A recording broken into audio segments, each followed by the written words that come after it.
আসছি দিদির বাড়িতে, এখন দেখি কি করছে। এই শুভম, শুভম কি রে, যাবি না? যাবা না আমাদের বাড়িতে? ঘুমিয়ে পড়েছে গাইস।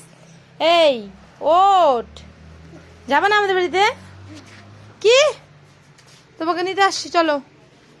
তো ও আমাকে ফোন করে বলেছিল মাসি আমি যাবো, নিতে এসো, সেই জন্য নিতে আসছি। আর এখন বলছে যাব না। ওঠ ওঠ ওঠ, কিরে ওঠো, দেখো আমি কি আনছি তোমার জন্য।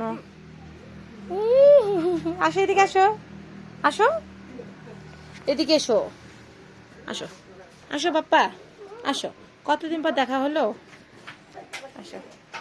আমাকে দাও, হামি দাও, হামি দাও। বলে পাপা তো কতদিন পর দেখা হলো, আজকে যাবে আমাদের বাড়িতে, নিতে আসছি, তাই না পাপা? পড়ে যাচ্ছিস কেন?